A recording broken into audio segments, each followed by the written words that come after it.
ओम नमो भगवते वासुदेवाय।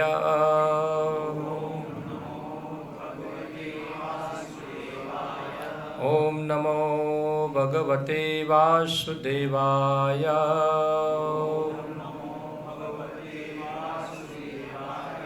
ओम नमो भगवते वासुदेवाय। ओम अज्ञानतिमिरन्धस्य ज्ञानञ्जनशलाकया चक्षुरुन्मिलितं येन तस्मै श्रीगुरुवे नमः। श्रीचैतन्यमनोभीष्टं स्थापितं येन भूतले स्वयं रूपः कदा मह्यं ददाति स्वपदान्तिकं। वन्देऽहं श्रीगुरो श्रीयुतपदकमलं श्रीगुरुन् वैष्णवांश्च श्रीरूपं साग्रजातं सहगणरघुनाथान्वितं त्वं सजीवं साद्वैतं सावधूतं परिजनसहितं कृष्णचैतन्यदेवं श्रीराधाकृष्णपादान् सहगणललिता श्रीविशाखान्वितांश्च श्रीकृष्णचैतन्यप्रभुनित्यानन्द श्री अद्वैत गदाधर शिवासादि गौरभक्तवृंद। हरे कृष्णा कृष्ण कृष्ण हरे हरे, हरे राम राम राम हरे हरे। हरे कृष्णा। तो आज हम एक विशेष प्रवचन करेंगे, जो कल बलराम पूर्णिमा है, सब जानते होंगे। कल भगवान बलराम जी का आविर्भाव दिन है। हम जन्मदिन नहीं बोलते हैं, हाँ, आविर्भाव बोलते हैं, प्रागट्य होना। जो भगवान है जब प्रकट होते हैं तो उसको आविर्भाव बोलते हैं। जो जन्मदिन किसका होता है? जो बद्ध जीव है, जो अपने कर्मों के फलों के द्वारा जन्म लेता है, फिर वो कर्म भोगता है और फिर मर जाता है। मगर भगवान जो है वो ऐसा नहीं है। वो अपनी स्वेच्छा से क्या होते हैं? प्रकट होते हैं, और अपनी स्वेच्छा से क्या होते हैं? अप्रकट हो जाते हैं। जैसे गीता के अंदर भगवान कृष्ण बताते हैं, अज सन्वयात्मा भूतानाम ईश्वरोपेशन प्रकृतिम स्वाम अधिष्ठाय संभवामि आत्मा मायया। भगवान बताते मैं जन्मा हूँ, फिर भी मैं अपनी अंतरंगा शक्ति के द्वारा क्या होते हैं? वो जगत के अंदर प्रकट होते हैं। इसलिए भगवान के लिए ये जन्मदिन शब्द योग्य नहीं है। फिर कई बार एक शब्द उपयोग होता है जयंती। एक्चुअली जयंती शब्द जो है वो केवल कृष्ण का प्रागट्य के समय ही उपयोग होता है, कृष्ण जयंती। अन्य किससे के लिए उपयोग होता नहीं है। क्यों? क्योंकि जयंती जो है एक नक्षत्रों की एक स्थिति है जिसमें भगवान प्रकट हुए थे, इसलिए कृष्ण जयंती बोलते हैं। मगर आजकल तो ऐसे सबके लिए लगा लेते हैं, कोई राजनेता होगा उसके पीछे भी जयंती शब्द लग जाता है, मगर गलत है ये। जयंती शब्द एक कृष्ण जब प्रकट हुए थे तब विशेष प्रकार की ग्रहों की स्थिति थी, उसको जयंती कहते हैं। तो आज हम भगवान बलराम के बारे में थोड़ा हम सुनेंगे।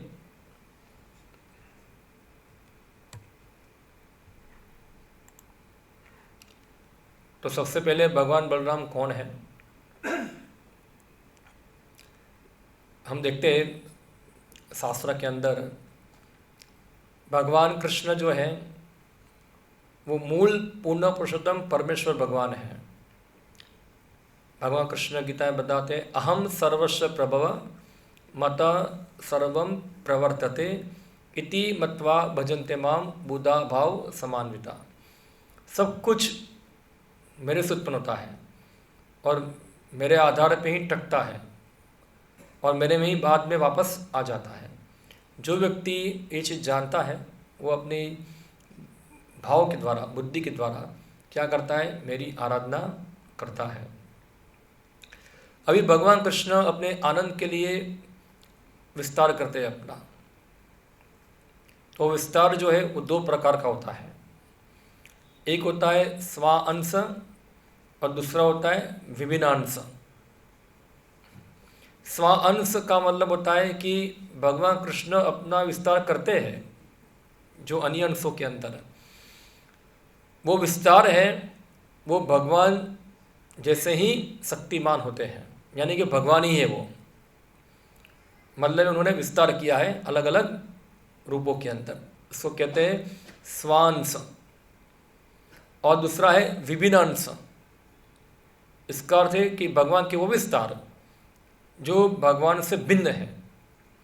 जैसे कि हम लोग भी भगवान के क्या है, अंश है। गीता के अंदर भगवान कृष्ण बताते हैं मामेव अंश जीवलोके जीवभूत सनातनः। हम सब भी भगवान के क्या है, अंश है, मगर हम भगवान जितने शक्तिमान नहीं हैं। मगर भगवान के दूसरे भी अंश हैं जो भगवान जितने ही शक्तिमान हैं, और मूल कृष्ण और अन्य अंशों में कोई अंतर नहीं है। इसलिए ब्रह्म संहिता में श्लोक है रामादि मूर्तिषु कला नियमेन तिष्ठन् नाना मूर्तिषु भुवनेषु किंतु कृष्ण स्वयं परम पुमानयो गोविंदम आदि पुरुषम तमहम भजामि। राम आदिशु, तो भगवान कृष्ण राम आदिशु। अब ये राम शब्द है भगवान के 3 प्रकार के अवतारों को दर्शाता है। 3 राम हो गए इतिहास के अंदर। पहला राम कौन है, परशुराम। दूसरे राम रामचंद्र भगवान, दशरथी राम। और तीसरे कौन है, बलराम। 3 राम हुए।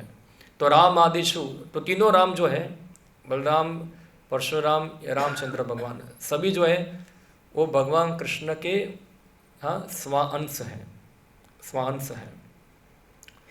खास करके भगवान कृष्ण जो है स्वयं रूप, वो भगवान का मूल रूप है, स्वयं रूप कहते हैं उनको।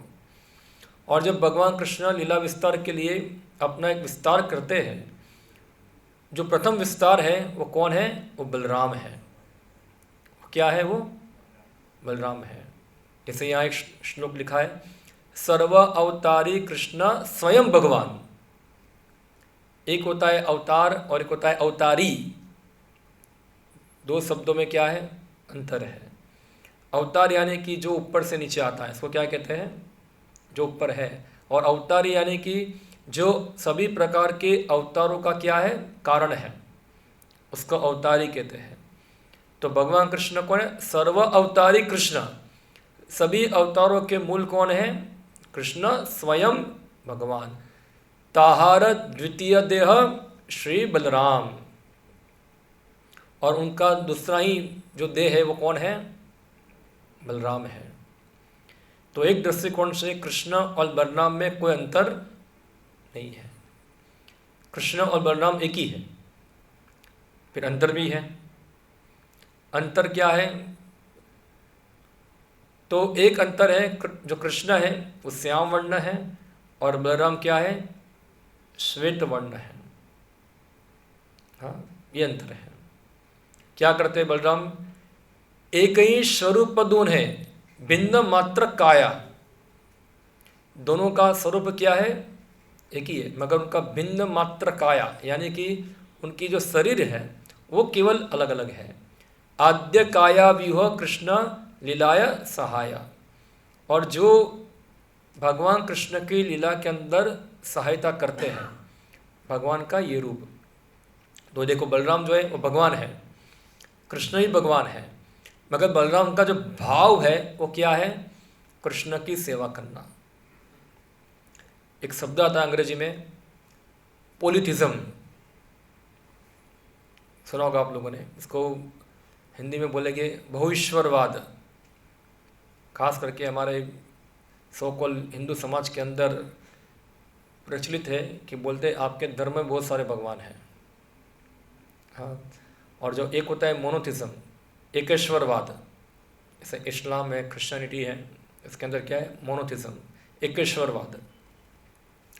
मगर जो वैदिक जो विचारधारा है उसके अनुसार भगवान तो एक ही है, एकल ईश्वर कृष्ण, और बाकी जो है उनके विस्तार होते हैं। हाँ, अभी ये विस्तार जो है वो आजकल के अब्राहिक रिलीजन को पता नहीं है कि कैसे भगवान जो होते हैं अपना क्या करते हैं, विस्तार भी करते हैं। तो जो प्रथम विस्तार है वो है बलराम, जो कृष्ण से पूर्ण रूप से एक रूप है, मगर कृष्ण का जो भावना है वह है स्वयं भगवान, और बलराम का भावना क्या है, वो कृष्ण को अपना स्वामी मानते हैं, सेवक, वो सेवा करते हैं और कृष्ण सेवा स्वीकार करते हैं, यही फर्क है। मगर फिर भी वो कौन है, विष्णु ही है, कृष्ण विष्णु तत्व ही है। श्री बलराम गोसानी मूल शंकर्षण पंच रूपे धरी करेन कृष्णर सेवन। तो अब क्या होता है कि भगवान कृष्ण जो है अपनी लीला के लिए विस्तार करते हैं प्रथम बलराम के अंदर। वहीं बलराम जब अपना विस्तार करते हैं 4 प्रकार के चतुर्युग के अंदर, जिनका नाम है वासुदेव, संकर्षण, प्रद्युम्न और अनिरुद्ध। तो जो उसमें संकर्षण जो है, हाँ, वो बलराम जी का क्या है, विस्तार है, संकर्षण। और ये संकर्षण जो है भगवान कृष्ण की 5 प्रकार के रूपों में सेवा करता है। 5 रूपधरी, पंच रूपधरी, हाँ, करे कृष्णेर सेवना। आपने करे न कृष्ण लीलार सहाय, सृष्टि लीला कार्य करे धरी चारिकाया। तो एक रूप के अंदर वो कृष्ण की लीला में सहायता करते हैं, और जो बाकी 4 रूप है उनके, वो भगवान की जो सृष्टि लीला है, जो भगवान सृजन करते हैं, वो लीला के अंदर वो सहायता करते हैं। सृष्टि अधिक सेवा तार 11 पालना, शेष रूपे करे कृष्णेर विविध सेवना। तो हमने 5 रूप देखे, उसमें जो 4 रूप जो है वो सृष्टि के सर्जन में क्या होता है, वो भाग लेते हैं, हाँ। और जो एक है इसका नाम है शेष, हाँ, वो क्या करता है, वो विविध प्रकार से कृष्ण की सेवा करता है। तो कुल मिला के कितने हो गए, 5 हुए। तो अभी हम गिनते, एक जो संकर्षण है उसमें से फिर और विस्तार होता है नारायण का। किसका होता है, नारायण का। तो नारायण और भगवान कृष्ण दोनों के रूप में क्या अंतर है,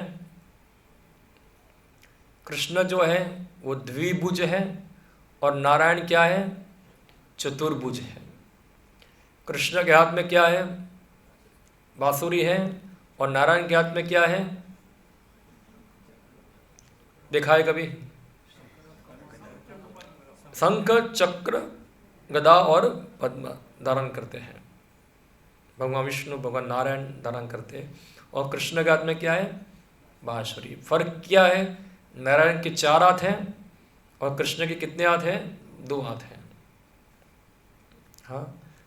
और कृष्ण की लीला होती है गोलोक के अंदर, नारायण की लीला होती है वैकुंठ के अंदर, परम व्योम वैकुंठ के अंदर। तो चाहे कृष्ण लीला हो चाहे वैकुंठ लीला हो, जो शेष है यानी कि जो बलराम है, संकर्षण के रूप में उनकी सहायता करने के लिए, सेवा करने के लिए भी अपना विस्तार करते हैं। फिर वही नारायण जो है अपना विस्तार करते हैं आगे, हाँ, दूसरा चतुर्व्यूह, वासुदेव, संकर्षण, प्रद्युम्न, अनिरुद्ध, सेकंड। और उसमें जो संकर्षण है उसमें से एक और विस्तार होता है जिसको कहते हैं महाविष्णु। क्या कहते हैं, महाविष्णु। हम देखेंगे आगे, दिखाऊंगा आपको। मथुरा द्वारकाया निज रूप प्रकाशिया, नाना रूपे विलासे चतुर्व्यूह लैया। तो हमने पहला चतुर्व्यूह देखा था हमने, वासुदेव, संकर्षण, प्रद्युम्न, अनिरुद्ध। ये क्या करते हैं, ये द्वारका के अंदर प्रकट होते हैं, द्वारका और मथुरा के अंदर, हाँ, चतुर्व्यूह। तो हम देखते हैं वासुदेव जो है कौन है, द्वारका के अंदर कृष्ण है। संकर्षण कौन है, बलराम है। प्रद्युम्न कौन है, द्वारका के अंदर पता है आपको, भगवान कृष्ण के पुत्र के रूप में प्रकट प्रद्युम्न। और अनिरुद्ध कौन है? प्रद्युम्न के पुत्र। ये चारों विष्णु तत्व है। ये चारों क्या है? विष्णु तत्व है। बाप भी भगवान, बेटा ही भगवान। थोड़ा विचित्र है ना, संबंध में लगता है। तो ये थोड़ा उच्च लेवल का विषय है ये।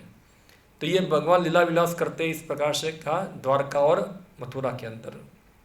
हाँ, वासुदेव संकर्षण प्रद्युम्न अनिरुद्ध सर्व चतुर्व्यूह अंशी तुर्य विशुद्ध। ये चार क्या है? विशुद्ध है। चार भगवान है। हाँ, और ये सबका कारण कौन है? बलराम। बलराम से ये सब क्या होते हैं? चतुर्व्यूह विस्तार होते हैं। और बलराम खुद संकर्षण रूप में क्या करते हैं? सेवा के लिए उसमें भाग लेते हैं। ओके, तो ये चतुर्व्यूह का चित्र आप देख सकते हैं।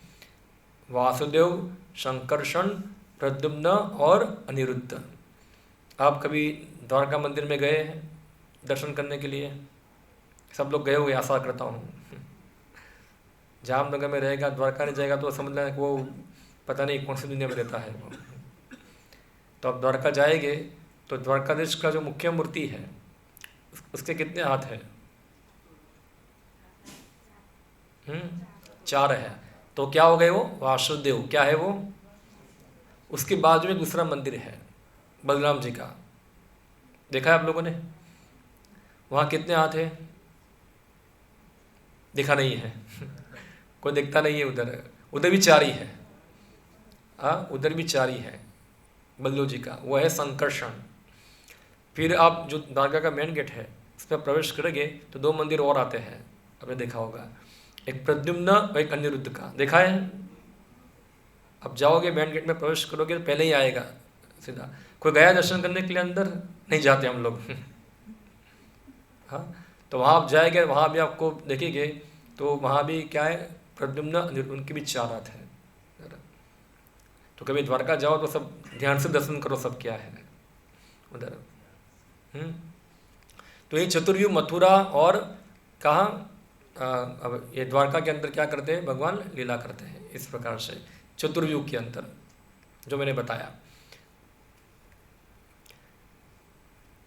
तहा ये रामेण रूपे महासंकर्षण चित्त शक्ति आश्रय तीनों कारण कानरेन कारण। अभी जितना भी जो वैकुंठ लोक है वो सब का विस्तार कौन करते हैं? बलराम जी, महासंकर्षण। हाँ, ये पूरा उनके द्वारा ही निर्माण होता है ये। हाँ, तो इसके बारे में वर्णन है भगवान के वैकुंठ धाम के बारे में।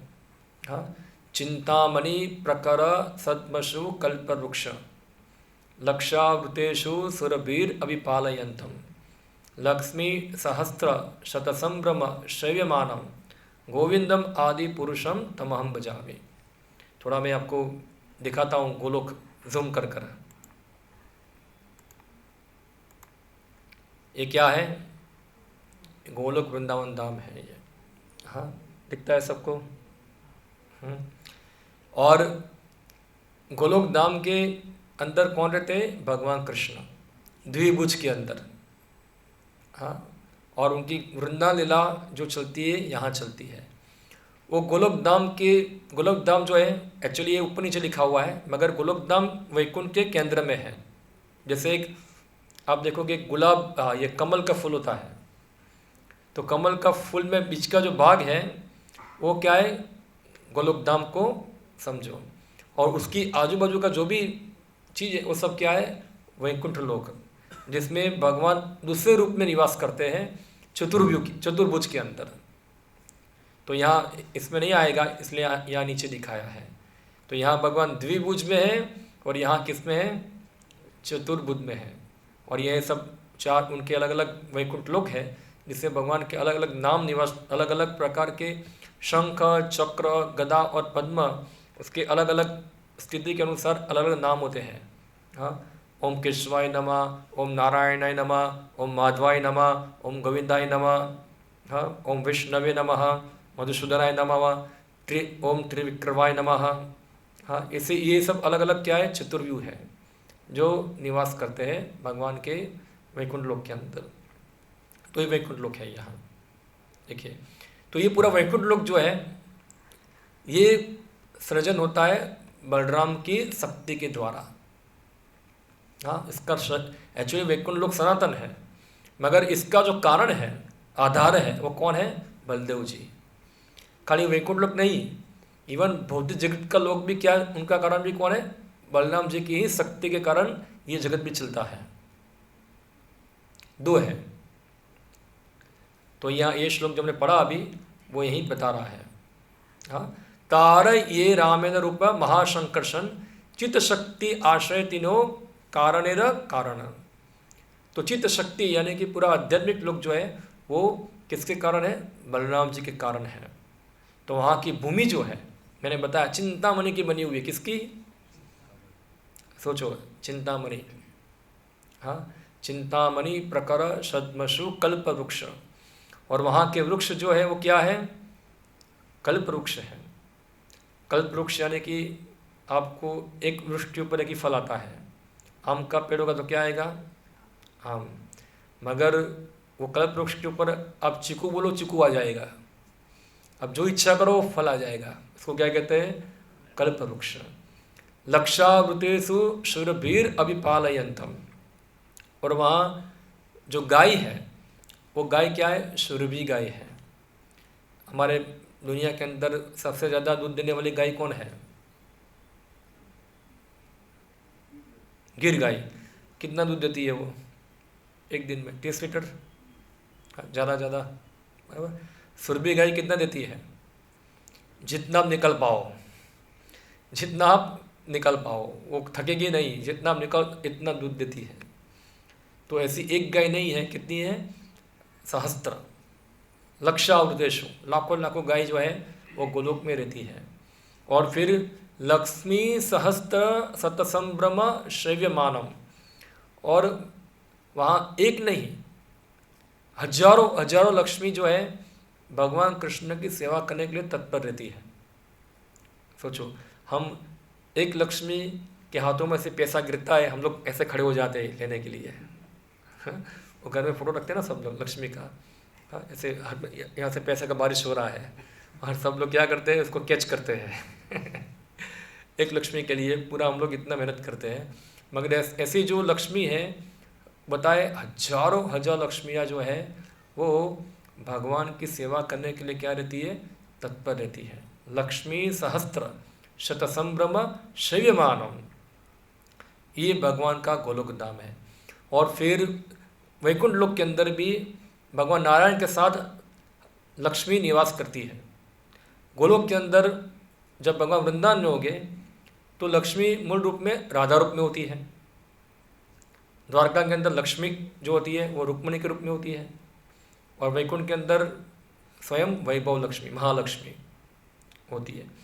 और जो ऐसे भगवान की अष्टसखियाँ हैं गोलोक के अंदर, हाँ, ललिता विशाखा अलग अलग सखियाँ हैं, उनका द्वारका विस्तार होता है तो भगवान कृष्ण की 8 पुत्रानियाँ हैं। हाँ, रुक्मिणी, सत्यभामा, जाम्बवती, सब सत्या अलग अलग, वो उनका ही विस्तार है। और ऐसे वैकुंठ के अंदर भगवान की 8 शक्ति है। भूमि देवी, श्री देवी, ऐसे अलग अलग उनकी शक्ति है। वहाँ के शक्ति जो है वो भी उनका ही विस्तार है। हाँ, तो इस प्रकार से पूरा गोलोक धाम और वैकुंठ धाम जो है वो विस्तारित होता है। उनका कारण कौन है? बलराम। बलराम जी के कारण है। हाँ, षड विद्याश्वर्यता सकल चिन्मय संकर्षणेर विभूति सब जानीय निश्चय। तो पूरा धाम जो है 6 ऐश्वर्य से युक्त है। 6 ऐश्वर्य कौन कौन से हैं? हमें देखते हैं 6 ऐश्वर्य जिसमें होते हैं वो क्या होता है? वो भगवान होता है। ऐश्वर्यश समग्रस्य यशस श्रिय ज्ञान वैराग्य चेव षण्मेनि भगगणा। ये 6 भग है। क्या है ये? 6 भग। भग यानी कि ऐश्वर्य, जिनके पास संपूर्ण धन है। ये दुनिया में कोई ऐसा व्यक्ति है जो बोलेगा सब धन मेरा है? मुकेश अंबानी बोल पाएगा? मुकेश अंबानी से धनवान भी बहुत सारे लोग हैं। हाँ, तो एक ऐश्वर्य है धन, सब धन उनका है। हाँ, ऐश्वर्यस्य, समग्रस्य, वीर्यस्य, और सबसे ज़्यादा ताकत वाला कौन है? वही है। यश, और उनका सबसे ज़्यादा यश है, उनसे बढ़कर किसी का अन्य का यश नहीं है। फिर ज्ञान, वो सबसे ज़्यादा ज्ञानी है, उनसे ज़्यादा कोई ज्ञानी नहीं है। हाँ, फिर ज्ञान, वैराग्य, सबसे ज़्यादा वैराग्य भी क्या है? उनका ही है और किसी का नहीं है। क्या रह गया अभी? ऐश्वर्य स, समग्र स, वीर्य स, यश, श्रेय, सुंदरता, सबसे ज़्यादा सुंदर भी कौन है? वही है, उनसे बढ़कर सुंदर और कोई नहीं है। ये 6 ऐश्वर्य पूर्ण मात्रा में किसमें है? भगवान कृष्ण के अंदर है। इसलिए भगवान का नाम क्या बनता है? कृष्ण। भगवान का कोई नाम नहीं है, मगर उनके गुणों से उनके नाम होते हैं।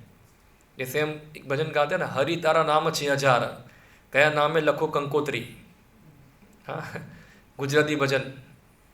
हाँ, भगवान के हजारों नाम हैं, मगर जो मूल नाम क्या है उनका? कृष्ण। क्यों कृष्ण? क्योंकि कृष्ण का अर्थ होता है सर्व आकर्षक।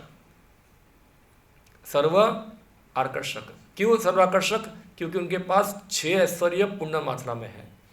तो हम देखते हैं जिनके पास भी थोड़ा ऐश्वर्य होता है, हम क्या होते हैं? उनसे आकर्षित होते हैं। अभी जैसे मुकेश अंबानी आ जाएगा तो सब लोग क्या करेंगे? हो मुकेश अंबानी, तो फोटो खींचेंगे उसका। क्यों? मुकेश अंबानी तो खाली 6 ऐश्वर्यों में से जो एक ऐश्वर्य है धन, उसका आंशिक दिखा रहा है, खाली उसका 0.0.1 है खाली बस। और इसमें क्या हम क्या हो जाते हैं? हाँ हो जाते हैं। हाँ, उसी प्रकार से श्री, सुंदरता, अभी कोई मिस वर्ड आ जाएगी, सब लोग भी हाँ फोटो खींचेंगे सब लोग।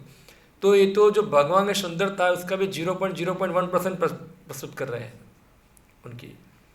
और उसी प्रकार संपूर्ण ज्ञानवान, कोई बड़ा साइंटिस्ट आ जाएगा, आइंस्टाइन जैसा कोई व्यक्ति, तो लोग उनसे आकर्षित हो गए। हाँ, इसी प्रकार कोई यशशाली व्यक्ति आ जाएगा, मोदी जी आ जाएंगे, तो क्या होगा?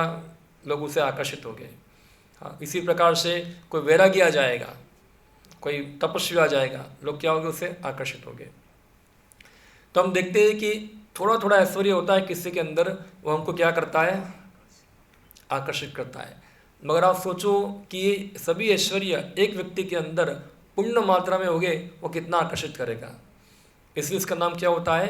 कृष्ण। इसलिए उनका नाम क्या है? कृष्ण। तो उनका धाम जो है वो भी क्या है? 6 ऐश्वर्य से युक्त है। हाँ, सकल चिन्मयी, और पूरा चिन्मयी है। वहाँ कोई मृत चीज नहीं है, वहाँ पानी भी जीव है, वहाँ की भूमि भी जीवित है, वहाँ सब कुछ क्या है? जीवित है। कोई मृत चीज़ कोई, जैसे हमारा टेबल है, टेबल को मारूंगा तो क्या होगा? उसका कुछ होता है दर्द, क्योंकि निर्जीव है। मगर वैकुंठ के अंदर, गोलक धाम में सब कुछ चिन्मयी है, वहाँ कोई डेड चीज़ नहीं है कुछ। सब कुछ के अंदर थिंकिंग, फीलिंग और विलिंग होती है। थोड़ा मुश्किल है समझना हमारे लिए कि हम कोई ऐसी चीज़ देखी नहीं है जिसके अंदर थिंकिंग, फीलिंग, विलिंग हो। कहाँ है? वैकुंठ लोक के अंदर। और ये सब क्या है? संकर्षण विभूति सब, ये सब भगवान संकर्षण की विभूति है। गीता में चैप्टर आता है विभूति योग, पढ़ा है सब लोगों ने? कौन सा अध्याय है विभूति योग? 11वां। हाँ, इसे भगवान बताए कैसे मैं जगत के अंदर अपनी विभूति के द्वारा व्याप्त हूँ। जिसे भगवान बताते मैं मृगानाम मृगेंद्र अस्मि, सभी प्रकार के पशुओं में मैं सिंह हूँ। तो सिंह क्या है? भगवान की शक्ति को रिप्रेजेंट करता है। तो ये भौतिक जगत की विभूति है, मगर जो गोलोक के अंदर जो विभूति है, वैकुंठ में विभूति है, वो सब के कारण कौन है? संकर्षण, बलदेव। हाँ, जीव नाम ततशाक्य एक शक्ति होय, महासंकर्षण सब जीवेर आश्रय। और भगवान की 3 शक्ति है, अंतरंगा शक्ति, बहिरंगा शक्ति और तटस्थ शक्ति। भगवान की अंतरंगा शक्ति से आध्यात्मिक जगत बनता है, भगवान की बहिरंगा शक्ति से भौतिक जगत बनता है, और उसके बीच में आता है तटस्थ शक्ति जो जीव की बनी हुई है। हम लोग इसके बारे में गीता में भगवान बताते हैं, भूमिर आप अनलयो वायु खंग मन बुद्धि एव अहंकार इत्या में भिन्ना प्रकृतिर अष्टधा। ये 5 महाभूतों से और मन बुद्धि अहंकार से बनी हुई ये प्रकृति है मेरी, वो क्या है, जिससे भौतिक सर्जन होता है। ये भगवान की बहिरंगा शक्ति है। हाँ, फिर उससे ऊपर अपरेतम इतस्तमन्याम प्रकृतिम विधि में पराम जीव भूतो महाबाहो जयदम धार्यते जगत। और उससे ऊपर एक और शक्ति है जो चिन्मय शक्ति है, पराशक्ति है, जिससे जगत धारण होता है। तो कौन है? ये जीव है। हम लोग, हम जड़ पदार्थ से क्या है, ऊपर है। जड़ शक्ति है, उससे हम उच्च शक्ति है।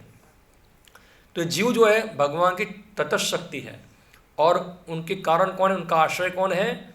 महासंकर्षण यानी कि बलदेव। ओके, तो हमने देखा, अभी देखो हमने देखा था यहाँ ये गोलोक, ये वैकुंठ लोक, ये नारायण, फिर यहाँ संकर्षण।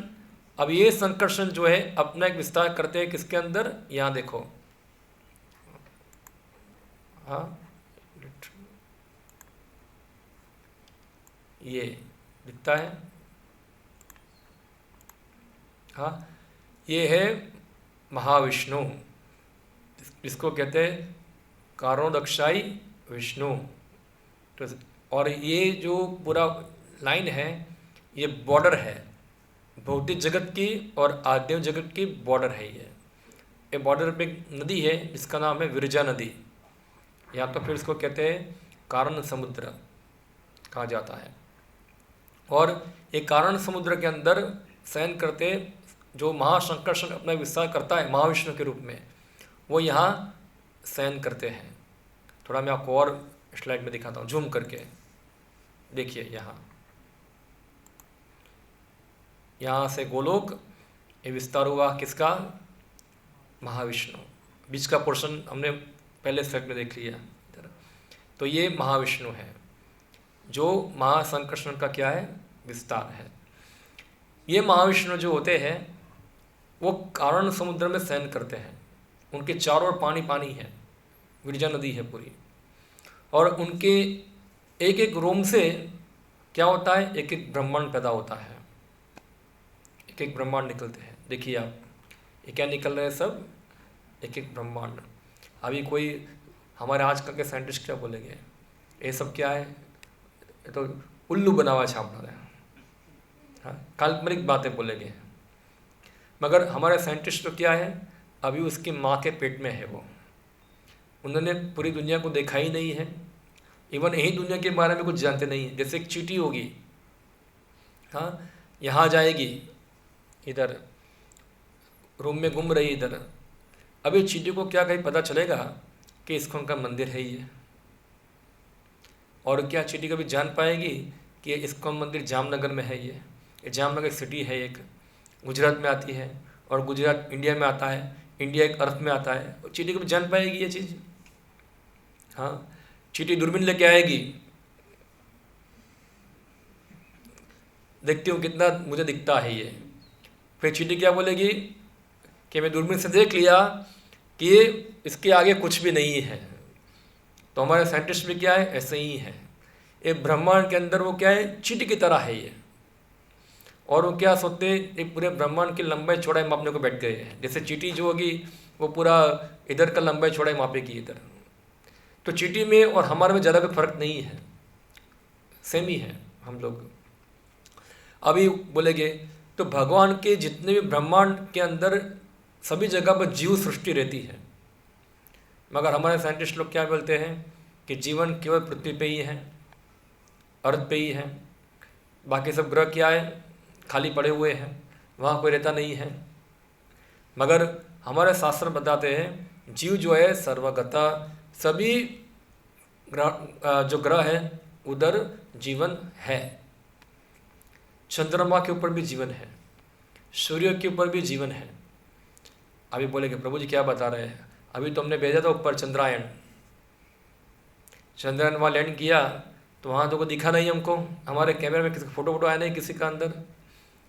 तो हम उसका उत्तर ये है कि आपका कैमरा उनका फ़ोटो खींच पाएगा नहीं। क्यों? क्योंकि उनका शरीर जो है वो आपके कैमरे के रेंज से बाहर है। जैसे हमारी आंखें हैं, क्या हमारी आंखें यहाँ बैक्टीरिया घूमता दिख पाती है? बराबर नहीं दिख पाती है, क्योंकि वो हमारी आंखों के रेंज से क्या है। क्या आप अल्फ़ा बीटा गैमा वेव्स देख पाते हैं? शायद बाकी लोगों को पता नहीं क्या अल्फ़ा है क्या बीटा है, लोग जानते भी नहीं होंगे। जो साइंस के विद्यार्थियों को पता होगा किसको अल्फ़ा बीटा गैमा कहते हैं। हाँ, जैसे हम मोबाइल यूज़ करते हैं ना सब लोग, तो मोबाइल के माइक्रोवेव होते हैं जिससे हम बात करते हैं। हम जो बात करते हैं वो जाती कैसे है? वेव्स जाते हैं ना, वो वेव्स को हम देख पाते हैं? नहीं दिख पाते। तो बहुत सारी चीज़ जो है वो हमारी आंखें देख पाती नहीं है, मगर उसका अस्तित्व तो है। हम कैसे कह सकते कि नहीं है? तो ऐसी बहुत सारी चीज़ होगी जो इस प्रकार बनी हुई होगी जिसको हमारी आंखें या तो हमारा कैमरा देख पाएगा नहीं, उसके रेंज के बाहर है। हमारी आंखों की भी रेंज होती है ना, वो रेंज के बाहर हम देख पाते हैं। वो एक्सरे होता है, एक्सरे आपके शरीर के अंदर भी देख लेगा ऐसा, पर एक्सरे वाला कैमरा भी वहाँ चलेगा, उससे भी बहुत दूर रेंज के पूरा ये जो बना हुआ है चीज़। तो इसलिए हम नहीं बोल सकते कि वहाँ हमने भेज दिया, हमारा जो भी कुछ अमेरिका ने भेजा था अपोलो 11, हमने देख लिया वहाँ क्या है, केवल डेजर्ट है, रेगिस्तान है, वहाँ कुछ लोग रहते नहीं हैं। भाई तुम दिख पाए नहीं उधर, तुम्हारी आंखें उनको दिख पाई नहीं। जैसे कोई बाहर का ग्रह वाला हमारे भारत में आ जाएगा और सहारा के डेजर्ट में उतरेगा और देखेगा, अरे इधर तो क्या है, केवल रेगिस्तान रेगिस्तान ही पड़ा हुआ है, इधर कोई रहता ही नहीं है। तो क्या सही है? कल सहारा का डेजर्ट देख के ही उसने पता लगा दिया पूरा पृथ्वी पे क्या चलता है। तो ये जो है हम हमारा जो बुद्धि के आधार पर, इंद्रियों के आधार पर हम ये ब्रह्मांड के बारे में सब कुछ जान सकते नहीं है। इसलिए हमको ये ज्ञान मिलता है शास्त्रों के द्वारा। हमारा प्रमाण है शास्त्र, इसको कहते हैं शब्द प्रमाण। क्या कहते हैं? शब्द प्रमाण। जैसे कि एक बच्चे को जानना है कि उसका पिता कौन है, तो क्या वो रिसर्च करके जान पाएगा इसका पिता कौन है? कैसे जान पाएगा? वो उसकी माँ बताएगी कि तुम्हारा पिता ये है, तो बच्चे को ये चीज़ माननी पड़ेगी। वो माँ को नहीं बोलेगा प्रूफ क्या है। जो माँ बोलती है वो प्रमाण, माँ खुद प्रमाण है। इसी प्रकार से शास्त्र जो है वो स्वतः प्रमाण है। तो हम जो कुछ बता रहे उसका प्रमाण क्या है? शास्त्र। कि महाविष्णु के एक एक रूम से क्या निकलते हैं? ब्रह्मांड पैदा होते हैं। अब ये साइंटिस्ट लोग जो है इसको साइंटिस्ट में प्रूफ करो, चीटी बोलेगी प्रूफ करो, अरे चीटी को क्या प्रूफ समझाएगी? चीटी की बुद्धि इतनी है, वो क्या समझ पाएगी वो? तो बहुत सारी प्रूफ क्या है कि वो हमको जो प्रमाणित सत्ता है उनसे सुनकर ही समझ सकते हैं। जो हमारी बुद्धि के स्तर से बाहर है उसको हम तर्क के द्वारा या तो प्रत्यक्ष इंद्रियों के अनुभव के द्वारा जान सकते नहीं है। तो हमको शास्त्र द्वारा जानना चाहिए। तो शास्त्र बताते हैं महाविष्णु के शरीर से क्या निकलते हैं? अनेक अनेक ब्रह्मांड निकलते हैं। देखिए सब ब्रह्मांड निकलते हैं, तो करोड़ों करोड़ ब्रह्मांड है। सोचो आप, उसमें से एक ब्रह्मांड ले लो आप, एक ब्रह्मांड ले लिया, उसको क्या करते हैं हम? जूम करते हैं, कैसा दिखता है देखो, ऐसा दिखता है ये। हाँ, एक ब्रह्मांड का सैंपल हो गया। यही ब्रह्मांड के अंदर जो महाविष्णु थे अपना दूसरा विस्तार करते हैं, किसके अंदर? गर्भोदक्षाई विष्णु के अंदर। और ये जो आप देख रहे हैं इनके सैया बने हुए हैं, वो कौन है? संकर्षण, बलदेव क्या बनते हैं? उनकी शैया बनते हैं और उनके ऊपर भगवान विष्णु शयन करते हैं और उनकी चरण सेवा करने के लक्ष्मी जी होती है। और उनकी नाभि से क्या निकलता है? कमल निकलता है। कमल पे कौन विराजमान होते हैं?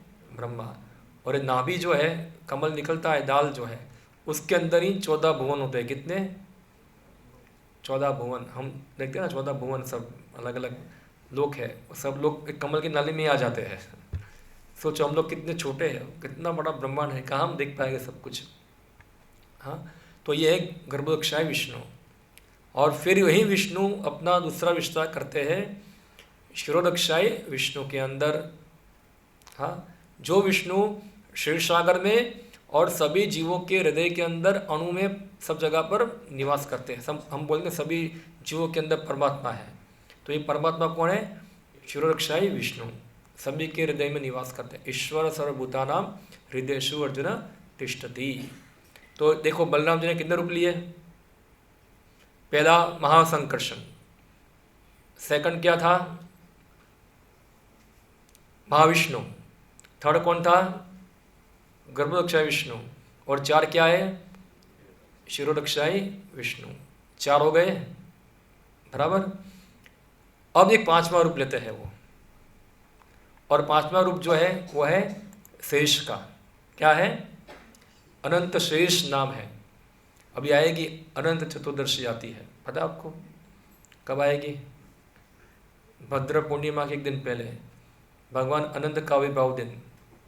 तो अनंत कौन है? भगवान बलराम का विस्तार है, अनंत शेष नाग, जिसके अनंत मुख है, सहस्त्र सहस्त्र मुख है उनके।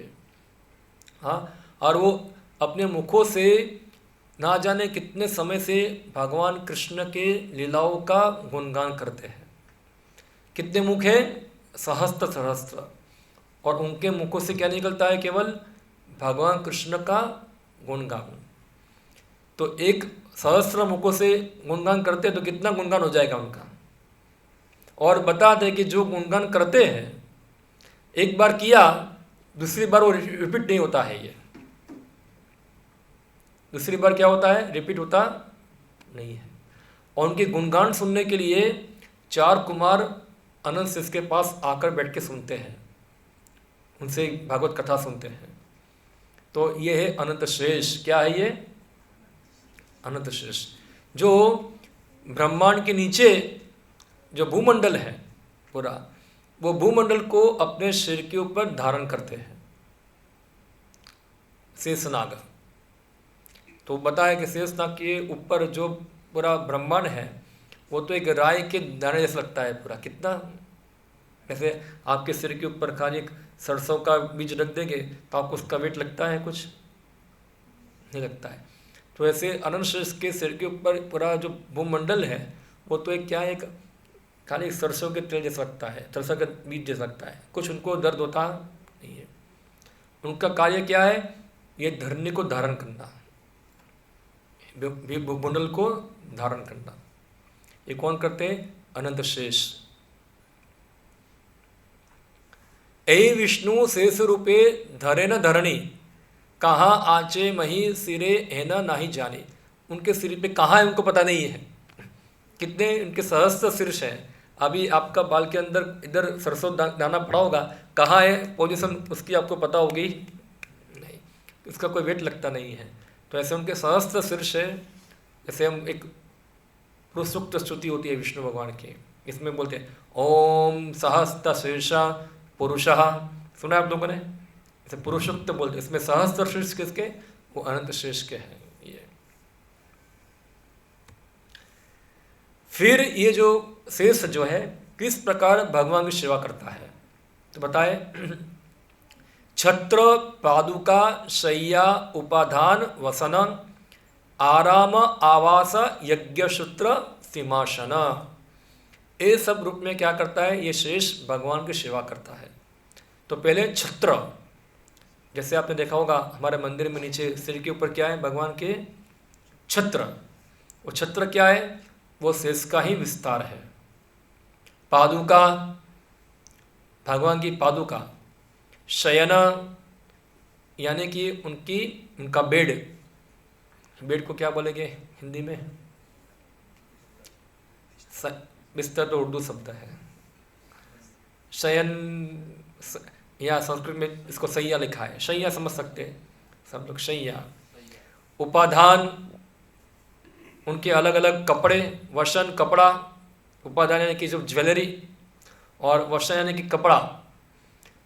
आराम उनके बैठने के लिए, आवास उनका घर, यज्ञ सूत्र उनकी जनोई, और सिंहासन, जो सिंहासन है वो उनका। ये सब क्या है? ये भगवान बलदेव का जो शेष रूप में है उनका ही विस्तार है ये। एतो मूर्ति भेदो करी कृष्ण सेवा करे, कृष्णेरा श्रेष्ठता पाया शेष नाम धरे। तो ये सब अलग अलग रूप धारण करके कृष्ण की क्या करते हैं, वो सेवा करते हैं।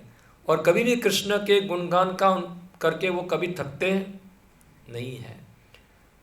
कबू गुरु कबू सखा कबू वृत्य लीला, पूर्वे एन तीन भावे व्रजे कैला खेला। अभी देखो बलराम जी कभी कई बार भगवान के गुरु बनते हैं, कई बार उनके मित्र बनते हैं, कई बार उनके भृत्य उनके दास बनते हैं। इस प्रकार से वो क्या करते हैं, भगवान की लीलाओं में भाग लेते हैं। तो इसके बारे में बताऊं मैं।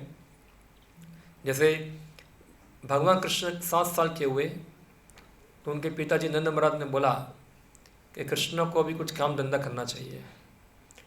देखो पहले के समय में ऐसा था कि 7 साल के होते हैं ना, उसको काम धंधे में लगा देते थे। अभी तो 30-35 साल का हो जाता, कोई काम धंधा करता नहीं है। हाँ, तो बोला क्या करना है, बोला हमारा बाप दादा का धंधा क्या है, गाय चराने का। तो उसको भी क्या करो, भी गाय चराने के लिए भेज दो, कम से कम छोटी गाय चराए। उस दिन को हम बोलते गोपाष्टमी, जिस दिन भगवान गाय चराना चालू किया।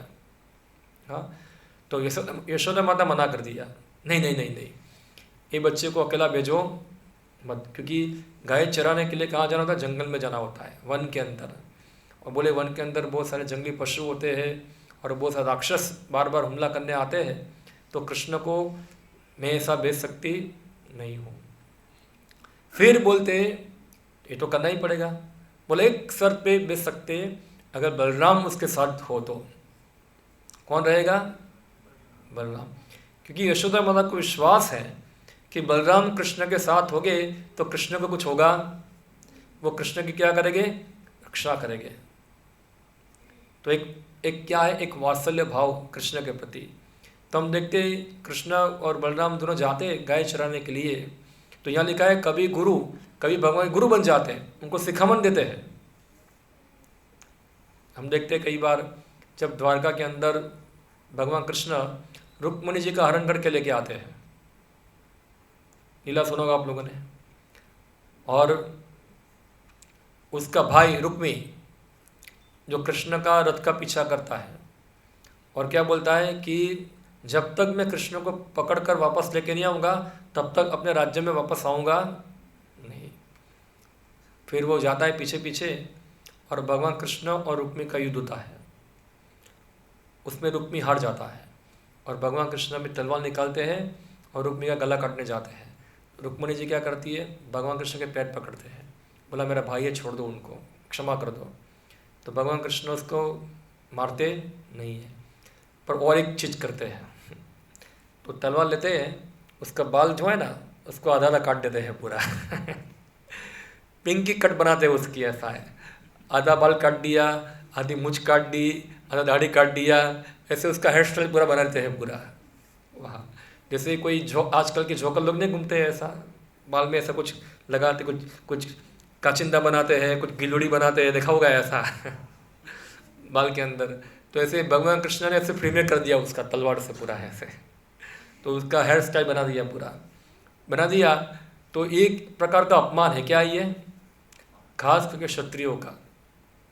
हाँ, उसके आधे बाल काट देना यानी क्या है, वो मृत्यु से ही भयंकर अपमान है ये। तो जब बलराम जी वहाँ आए और देखा है कृष्ण ने रुक्मी का इस प्रकार बाल काटा है, तो कृष्ण को डांटा, हे क्या कर दिया, तुम्हारा साला है ये, ऐसा व्यवहार करते संबंधी के साथ, ऐसा नहीं करना चाहिए था तुमको। तो कभी गुरु बन के क्या करते हैं, कई बार कृष्ण को कई बार डांटते भी हैं। एक बार हम देखते, दूसरी बार डांटा उनको जब हम देखते अर्जुन जो था वो द्वारका गया, बोला आप किसके पक्ष में युद्ध करेंगे, हमारे या दुर्योधन के अंदर। अभी बलराम जी जो थे उनका ज़्यादा लगाव था दुर्योधन से, जैसे भगवान कृष्ण का लगाव इनके साथ था अर्जुन से, ऐसे बलराम जी का लगाव किसके साथ था, दुर्योधन से। तो हम देखते हैं कि जो बलराम जी जो थे वो चाहते थे कि सुभद्रा का विवाह किसके साथ हो, दुर्योधन के साथ हो, मगर भगवान कृष्ण क्या चाहते थे, कि उसका विवाह किसका तो अर्जुन के साथ हो। दोनों भाई का अलग अलग चॉइस है, किसकी चलेगी अभी। बलराम जी उनके द्वारका के अंदर हेड थे, बड़े भाई थे ना, थोड़ा उनका होल्ड होता है चला, और भगवान कृष्ण उसके विरुद्ध कभी जा सकते नहीं है। तो भगवान कृष्ण ने प्लान बनाया, ठीक है एक काम कर अर्जुन तुम उसका अपहरण कर लो, ऐसा है पूरा प्लान बना के सुभद्रा का हरण करा दिया। और बलराम जी को गुस्सा आ गया कि अर्जुन द्वारका में आके हमारी बहन को अपहरण करके चला गया, ऐसा है, उसको मार दो। भगवान कृष्ण फिर रोकते, क्यों मार रहे हो, हमारा ही संबंधी है, वही का लड़का है छोड़ दो उसको, क्षमा कर दो उसको। फिर भगवान कृष्ण को थोड़ा डांटते हैं, फिर छोड़ देते हैं उनको। फिर ऐसे ही जब महाभारत युद्ध खत्म होने वाला होता है, तब दुर्योधन जो था वो बाहर आता है और गंधारी की शक्ति से उसका ऊपर का पूरा शरीर लोहे का बन जाता है, और भीम और दुर्योधन दोनों गदा से लड़ते हैं। युद्ध हुआ। उस समय बलराम जी जो है युद्ध में भाग लिया नहीं था, क्योंकि दोनों गए थे युद्ध में। कृष्ण बोले मैं अर्जुन के पक्ष में रहूँगा, बस शस्त्र उठाऊंगा नहीं, और दुर्योधन क्या ले लिया, नारायण सेना। फिर दोनों कृष्ण के पास से कहाँ गए, बलराम जी के पास गए। आप किसके पक्ष में रहेंगे, तो बलराम जी बताया देखो कृष्ण पांडवों के पक्ष में है, तो दुर्योधन मैं तुम्हारे पक्ष में रह सकता नहीं, क्योंकि मैं कृष्ण के सामने कभी युद्ध करूंगा नहीं, इसलिए मैं दोनों में से किसी पक्ष में नहीं रहूँगा। मैं जा रहा हूँ घूमने के लिए, तीर्थ यात्रा में चला जा रहा हूँ। और जब तीर्थ यात्रा घूमते आए तो उनको पता चला कि कौरव सेना का पूरा समारोह हुआ है और भीम और दुर्योधन का युद्ध होने वाला है, तो वहाँ गए युद्ध में देखने के लिए। अभी क्या हुआ, जो दुर्योधन का जो ऊपर का शरीर था पूरे लोहे का था, तो भीम बेचारा मार रहा है, उसको कुछ हो ही नहीं रहा है, मारो मारो ऐसा बोलता है। भीम मार मार के थक गया, उसको लगता नहीं है कुछ। देखो भीम ताकत में ज़्यादा था और दुर्योधन जो था गदा घुमाने में एक्सपर्ट था पूरा, क्योंकि दुर्योधन को सिखाया था किसने, बलदेव जी ने गदा युद्ध उनको सिखाया था। भीम में ताकत थी मगर एक्सपर्ट नहीं था गदा चलाने में, और यहाँ दुर्योधन तो भीम को पीट रहा है पूरा। अभी युधिष्ठिर महाराज को लगा भीम तो गया, ये मर जाएगा, ऐसा है। भगवान कृष्ण के पास गए, भगवान आप तो हमारे आश्रित हो, भीम को बचाओ, कैसे वो बचेगा ये। तो भगवान कृष्ण ने फिर भीम को इशारा किया, भीम इधर इधर ऐसे इशारा किया, और भीम समझ गया। अभी युद्ध का नियम क्या है कि कभी भी ऊपर के पोर्शन से नीचे मारना नहीं, गदा वहाँ चलानी चाहिए। भीम ने वहीं गदा मारी है, और क्या हो गया, फिर दुर्योधन मरा। और बल्लभ जी वो देखा, क्या हो गया, फिर वो बहुत गुस्सा हो। एक तो उनका शिष्य ऊपर से गलत तरीके से मारना, तो बलराम जी खुद उठे भीम को मारने के लिए, अभी भीम को मार दूंगा मैं। पर कौन आ गया बीच में, कृष्ण भगवान आ गए। क्यों मार रहे हैं उनको, क्या उसकी गलती है, उनकी गलती नहीं है। बोला यह धर्म किया है उसने, एक योद्धा को नियम के विरुद्ध मारा है। तो भगवान कृष्ण बताते हैं क्या युद्ध का नियम है कि आपका शरीर जो लोहे का करकाने का अपने प्रतिद्वंदी के साथ समान होना चाहिए ना, वो तो ऊपर होके आया ही है पूरा, तो ये खुद नियम तोड़ रहा है, तो उसको तो ऐसे ही मानना चाहिए, ऐसा है। फिर बलराम जी कुछ बोले नहीं, गदा छोड़ के चले गए फिर तो ये जो है बताया, कई बार भगवान कृष्ण को बलदेव जी क्या करते हैं, डांटते भी है। कबू गुरु कबू सखा, कभी क्या बनते, सखा बनते उनके। तो उनके बारे में कृष्णा बुक में वर्णन है, हमारे पास कृष्णा बुक है, नीचे देखा होगा आपने, कृष्णा पुस्तक यहाँ होगा, कृष्णा पुस्तक, उसमें लीला आती है कि कृष्ण बलराम जो है कभी कभी गाय चराने के लिए जाते हैं वृंदावन के अंदर, जंगल के अंदर। तो कई बार खेलते हैं दो सांडों की तरह, मलयुद्ध करते हैं। क्या करते हैं बच्चे, मलयुद्ध करेगा ना, तो यहाँ कृष्ण और बलराम क्या करेंगे, रेसलिंग, चलो फाइटिंग करते हैं, ऐसा है। तो इस प्रकार एक उनका सखा बन के क्या करते हैं, उनके साथ हाँ युद्ध करते हैं। अब एक लीला आती है उसके अंदर, प्रलंबासुर वध, जो भागवत में आता है। तो एक टीम थी बलराम की और एक टीम थी कृष्ण भगवान की, दो टीम हो गई। रस्सी पकड़ना था, रस्सी खींच के जो गिरा देगा वो टीम हार गई, खेलते हैं ना ऐसा। तो क्या हुआ, बलदेव की टीम जीत गई और भगवान कृष्ण की टीम हार गई। जो हारा हुआ है उसको क्या करना है, जो जीता हुआ है उसको अपने पीठ पे बिठाना है, उसको घुमाना है, ये उसका परिणाम था। तो बलदेव की टीम जीती हुई थी। तो एक आ गया था असुर, जिसका नाम था प्रलंब। वो एक गोप बालक का रूप लेके आ गया था, और उसने क्या किया, बलराम जी को अपने यहाँ बिठा दिया और घुमा घुमा के वो दूर दूर ले गया, एकदम दूर ले गया। बलराम को कहा शायद क्या कर रहा है ये आदमी, धीरे पता चला ये तो कौन है, असुर है। बलराम जी ने एक ढिक मारा उसको सिर के ऊपर, उसके सिर के 2 टुकड़े हो गए और वो क्या गया, वो वहाँ ही मर गया, प्रलंबासुर। ऐसे ही कृष्ण बलराम जब गए थे तालवन के अंदर, तो तालवन में था धनुकासुर, हाँ, एक गधा का रूप लेके आया था। वहाँ ताल के वृक्ष थे, वो किसी को ताल का जो फल था वो तोड़ने देता नहीं था। धनुकासुर का बहुत आतंक था। तो ये कृष्ण बलराम के जो मित्र थे, बोला कृष्ण आज ताल का फल खाना है, खिलाओ ना, चलो खाते चलो। तो गए खाने के लिए, मगर वहाँ कौन था, धनुकासुर था। वो किसी को खाने को बोलता देता नहीं था। तो धनुकासुर भगवान कृष्ण तोड़ दिए, सब उनके गोप बालों को खिलाओ, खाओ सब लोग। धनुकासुर को आ गया गुस्सा, मेरे वन के अंदर किसने मुझे पूछे बिना एक ताल वन खा लिए, ताल का फल खा लिया। तो एक गधा वो स्पीड में दौड़ता आया कृष्ण और बलराम को मारने के लिए, वो स्पीड में आया, वो स्पीड जैसे कि उसको उछाड़ देगा वहाँ।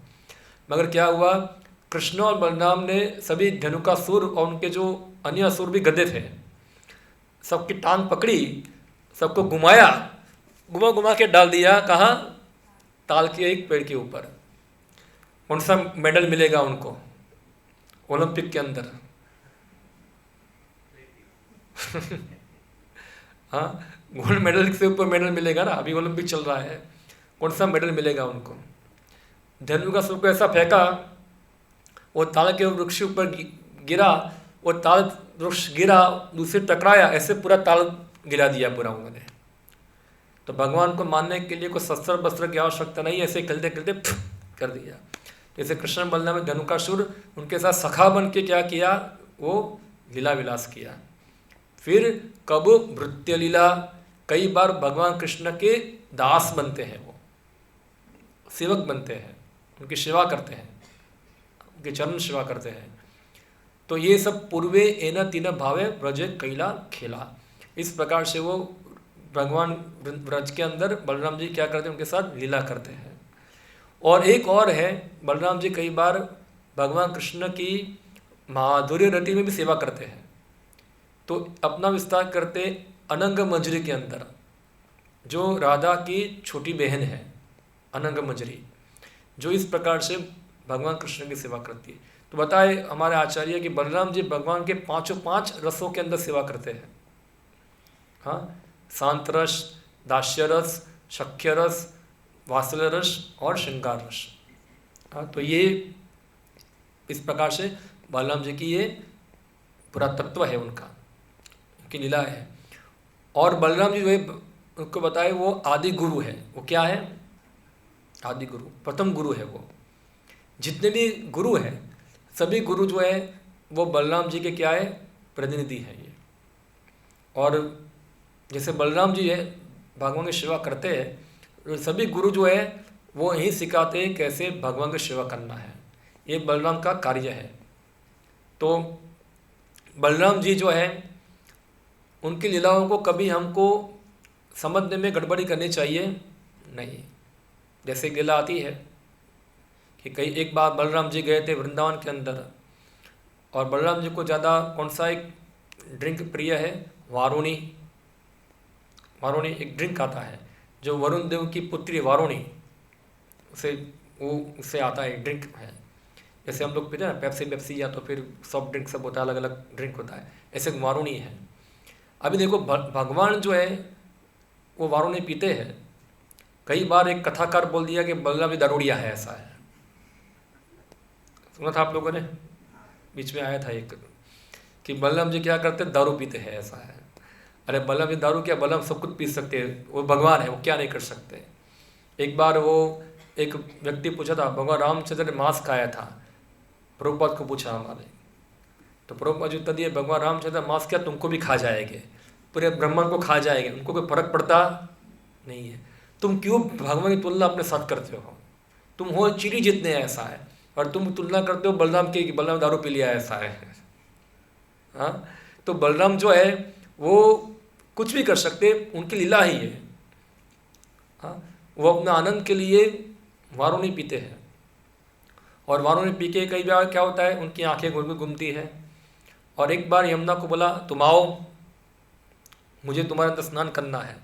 यमुना को भी यही गलती हो गया कि दारू पिया हुआ है ऐसा है, बलराम का अपमान किया है ऐसे कि मैं, उनको डर लगा वहाँ। तो बलराम कह आओ वरना मैं तुमको जबरदस्ती तुम्हारी धारा खींच लूँगा ऐसा है। तो यमुना को लगा क्या बकवास कर रहे हैं, कुछ नहीं होगा। तो बलराम जी ने क्या किया, अपना हल लिया, यमुना के ऊपर मारा, उसको खींचा पूरा। तो यमुना क्या हो गई, पूरी अनेक धाराओं में विभाजित हो गई पूरी। फिर यमुना डर गई, फिर आते बलराम के पास, क्षमा कर दो, मैं भूल गई थी कि आप भगवान हैं ऐसा है। आप कौन है, अब क्षमा कर दो मुझे। तो यमुना स्तुति करती है भगवान की इस प्रकार से। तो ये बलराम जी को हमको इस प्रकार सामान्य व्यक्ति मानना चाहिए, नहीं जैसे कथाकार मानते हैं ये, वरना ऐसे ही यमुना स्तुति करती उनकी। ऐसे भागवत में व्यास ने उनका वर्णन किया है पूरा। वो शेष है, अनंत शेष है। हाँ, कुछ भी कर सकते हैं वो। इसलिए भगवान की लीला को हमको प्रॉपर परंपरा में समझना चाहिए, वरना क्या होगा, हम भगवान को सामान्य व्यक्ति मान लेंगे। हाँ, और उनका अपराध करेंगे, और भगवान का अपराध करने का परिणाम क्या होगा, हम नरकगामी होंगे, हम नरकगामी होंगे। हम कभी भी हम सुख शांति से रह पाएंगे नहीं। सबसे बड़ा अपराध है भगवान का अपराध करना और भगवान के भक्तों का अपराध करना, दोनों बहुत भयंकर है। आप कुछ पाप करेंगे तो पाप से मुक्ति मिल जाएगी, मगर भगवान का और भगवान के भक्तों का अपराध होगा, उससे मुक्ति मिलना बहुत मुश्किल है। भगवान तो क्षमा कर देंगे, मगर भगवान के भक्तों का अपराध करते तो भगवान भी क्षमा नहीं करते उसको। हाँ, इसलिए भगवान का इस प्रकार अपमान करना चाहिए नहीं। तो ऐसे बलराम जी की बहुत सारी लीलाएं, मैं बोलने बैठूंगा तो पूरा कितना समय चला जाएगा इसके अंदर। संक्षिप्त में मैंने ये थोड़ा आपको बताया, बलराम तत्व और बलराम लीला। तो बलराम जी आदि गुरु हैं, उनसे हमको प्राप्त होता है बल। क्या मिलता है, बल। बलराम जी हमको बल देते हैं। कैसा बल देते हैं हमको, 20 किलो में से 40 किलो का बल देते हैं, क्या है। हाँ, बलराम जी हमको बल देते हैं भगवान कृष्ण की सेवा में तत्पर होने का। क्या मिलता है, तत्पर होने, उसका बल मिलता है। ये भगवान की जो शक्ति है, माया शक्ति है, उनके सामने लड़ने का बल मिलता है। क्योंकि देखो, कृष्ण भक्ति करने का संकल्प जो है हमारे अंदर, उसका पोषण करने का कारण कौन है, बलराम। वो बलराम हमारे कृष्ण की सेवा करने के लिए हमारे संकल्प को क्या करते हैं, और दृढ़ बनाते हैं। तो जो गुरु है वो बलराम के प्रतिनिधि हैं, और गुरु का काम क्या होता है कि अपने शिष्य जो है उनको कृष्ण भक्ति में संकल्प में क्या करे, वो जरा दृढ़ बनाए उनको। तो ये बलराम की कृपा है ये। तो इसलिए हम बलराम से बल मांग सकते हैं कि हमको ऐसा बल दीजिए कि हम भगवान कृष्ण की सेवा में क्या रहे, हम लोग एकनिष्ठ रहे, हम कभी उससे डेविएट हो जाए नहीं। तो ये बल वहाँ से प्राप्त होता है। तो कृष्ण बलराम जो है, दो में से ताकत वाला कौन है ज़्यादा,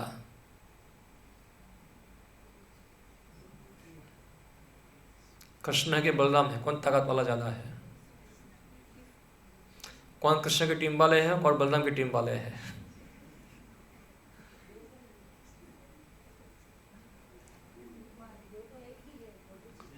एक ही है, कौन किसका ताकत ज़्यादा है। तो आप देखा होगा कृष्ण बलराम को, एक हमारा वृंदावन में मंदिर है कृष्ण बलराम मंदिर इस्कॉन का, वो गए हैं वृंदावन यहाँ से, हाँ नहीं गए, आप गए। तो हमारा इस्कॉन का कृष्ण बलराम मंदिर देखा होगा आप लोगों ने, देखा है। उसमें कृष्ण बलराम कैसे खड़े हुए हैं, तो कृष्ण ऐसे खड़े हुए हैं और बलराम जी उसके यहाँ ऐसे हाथ डाल के खड़े हुए हैं, ऐसा पूरा शरीर का वेट किसके ऊपर है, कृष्ण के ऊपर है। तो कौन ताकत वाला ज़्यादा होगा, बलराम का पूरा वेट कौन उठा रहा है, कृष्ण। उन पे ऐसे टांग के खड़े हैं वहाँ उधर। तो एक दृष्टिकोण से कृष्ण सभी स्रोत के क्या है, आदि कारण है, मगर वो अपनी शक्ति रिप्रेजेंट करते हैं किसके द्वारा, बलराम जी के द्वारा। इसलिए वो आदि गुरु हैं, आदि बल प्रदान करते हैं। तो इस प्रकार से हम बलराम से कृपा की याचना कर सकते हैं कि जिससे हम भक्ति में ज़्यादा आगे बढ़ें। बहुत लंबा विषय है, हम उसका कंप्लीट नहीं कर पाएंगे। तो कल बलराम पूर्णिमा है, कल आइए सुनने के लिए। कल भी कृष्ण बलराम की कथा होगी, सुबह होगी, मॉर्निंग में होगी 8 बजे। और कल बलराम पूर्णिमा है, सुबह हो सके तो मंगला आरती में आइए। 4:30 बजे मंगला आरती होती है यहाँ। आप में से कोई आया है 4:30 बजे कहीं मंगला आरती में? 3-4 लोग आए हैं। कभी आइए एक बार, देखिए, थोड़ा नींद भगाइए। नींद भगाने के लिए बलराम को बोलो उनको शक्ति दे थोड़ा, क्या है। तो सुबह 4:30 बजे क्या होगा, मंगला आरती में आइए। अब कितना आनंद आएगा आपको, बहुत आनंद आएगा। और फिर जप कर सकते हैं। हम बोलते हैं हरे कृष्णा कृष्णा कृष्णा हरे हरे, हरे राम राम राम हरे हरे। उसमें राम कौन है? रामचंद्र भगवान के बलराम। अब जो भी सोचो वो है। अगर आप बलराम सोच रहे हो तो बलराम है, अगर रामचंद्र भगवान सोचते हो तो रामचंद्र भगवान है। दोनों में कोई अंतर नहीं है, सभी विष्णु तत्व ही है। तो कोई राम का नाम लेके बलराम को याद करता है, कोई राम का नाम लेके भगवान रामचंद्र भगवान को याद करता है, या तो राम का नाम लेकर कृष्ण को याद करता है, क्योंकि कृष्ण का एक नाम भी राम है। हाँ, तो इसलिए हरे कृष्णा यानी कि भगवान की शक्ति को हम प्रार्थना करते हैं, हे भगवान की शक्ति आप हमको कृष्ण की सेवा में लगाइए। तो इधर आके जप कीजिए हरे कृष्ण महामंत्र का। और फिर कथा होगी, कल उपवास होगा, 12 बजे तक उपवास रख सकते हैं। फिर 12 बजे भोग लगेगा, उसके बाद आरती होगी, फिर सबके लिए महाफिष्ट होगा, प्रसादम होगा। तो उसमें सब लोग जुड़िए, उधर आइए और इस प्रकार बलराम जी की कृपा प्राप्ति कीजिए। फिर बलराम जी आ जाएंगे, इसके एक हफ्ते बाद कौन आएंगे? फिर कृष्ण भगवान आएंगे, जन्माष्टमी आएगी।